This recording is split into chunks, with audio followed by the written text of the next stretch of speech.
All right, little sneak preview here before I get any further. I still have the collar to do, and I still have the lining to do because, of course, it's just lined with its interfacing right now. But the pockets are finished, and they work, and they're beautiful, and they look nice. And I'm going to put buttons on those and buttonholes, and wow, we have a lot of hand sewing to do. And man, that tacking of fur, whew, what a good thing. Because, I mean, if I hadn't tacked it, this would not have come out as well. This seam is not fun. So these curves where the boob goes, they're lumpy on this particular mannequin, but they actually look very nice on me. So there we are. And for now, that's where we're going to leave off for a little bit while I have a coffee break. See you later.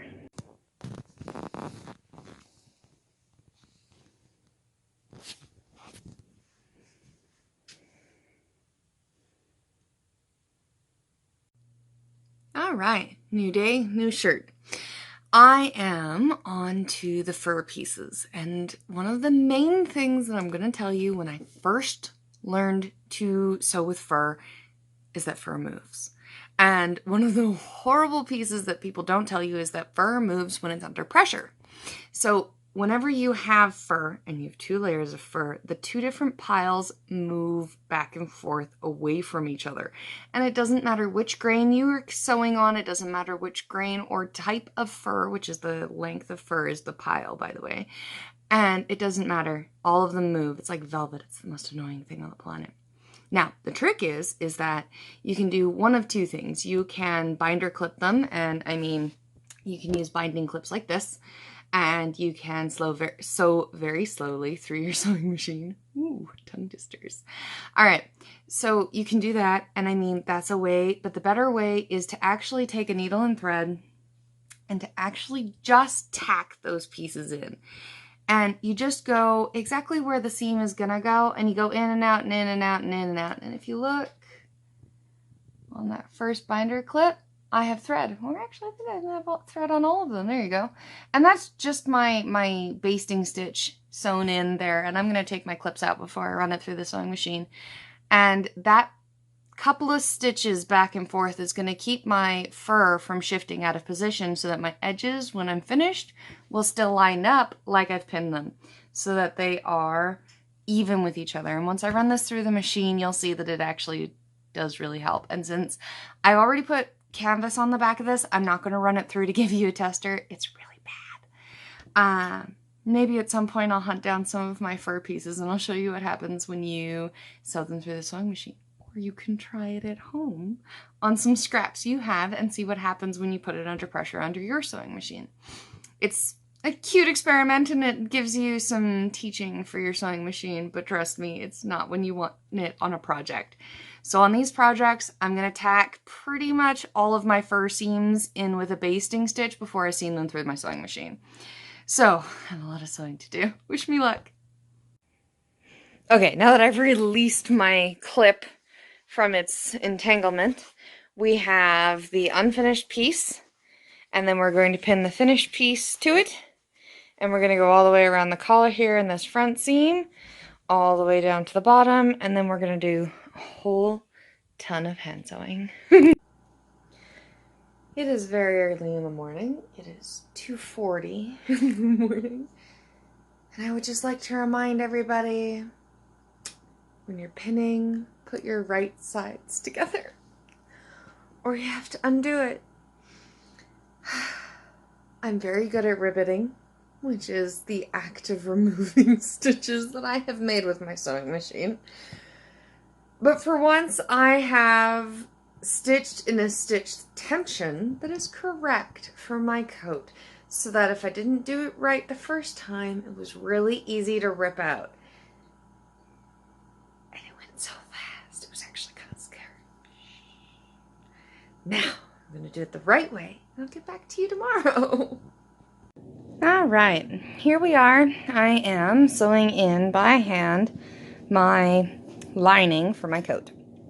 Now, I am doing a little overlapping stitch that looks terrible, but I'm so tired of hand sewing. My hand hurts. And none of this is going to show. This is all in the lining. And I finished it over here, and there's like 1 or 2 stitches that are kind of showing, and this is a little wrinkly. But as I practice, I'm sure I'll get a little bit better at hand sewing. I've avoided it for a very long time. And this is a huge hand sewing ambition. I was not fully prepared for that. Anyway, I have my thimble and I have my needle, and I am just using 2 strands, and I'm just sewing it all in. I've got a needle, and it's kind of sort of blunt, which my camera of course won't focus on. There we go. Mine is a little blunt because I'm working with twill. I don't want to pierce and make holes in my fabric. I just kind of want to separate the weave so that when I sew it in, it stays put. You can use a sharper needle if you're having difficulty. I don't like using super sharp needles except when I'm doing very, very fine work. And only if I'm doing it with something really important. So most of my needles are mildly blunt tipped. But that's not such a bad thing. To everybody else, you guys can do it your way. I know that this is not the proper stitch for doing this into my coat. However, because of the bulk, but because of the fur, because this is all not going to show, and because this is a costume coat that's only going to be worn 10, 20 times a year, which means it won't be washed too frequently, it's not overly worrying. So I'm going to finish that, and then we're going to Dalmatianize the fur. We are finally at the point where I have to Dalmatianize this fur. I could have gotten a Dalmatian fur print, but I didn't, so I'm Dalmatianizing, and I'm not going quite with the teeny tiny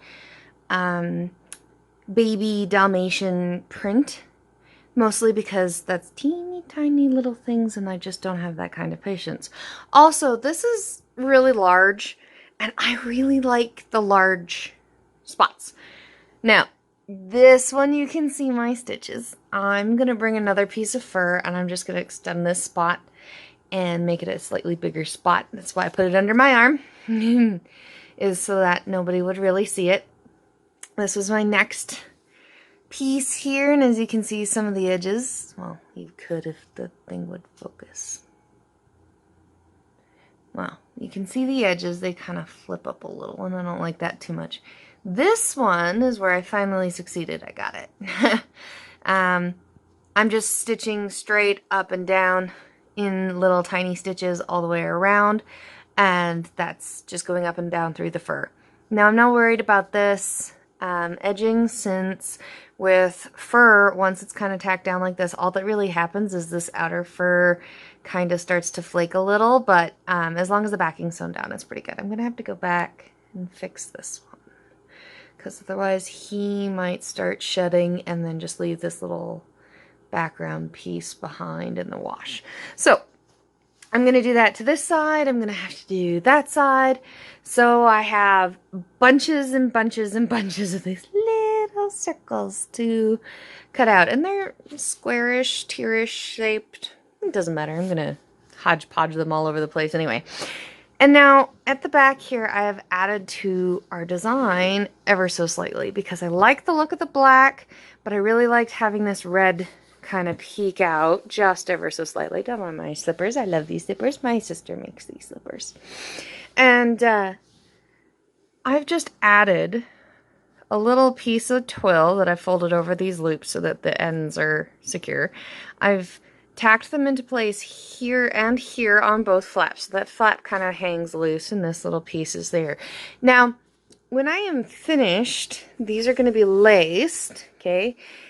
And I have a tendency to unlace my ties all the time. So what I think I'm going to do is I'm going to have them laced, and then they can be pulled through this and secured so that I don't undo them when I sit down or whatever. And then that way I have somewhere I can wrap the ends around or whatever. And it looks pretty.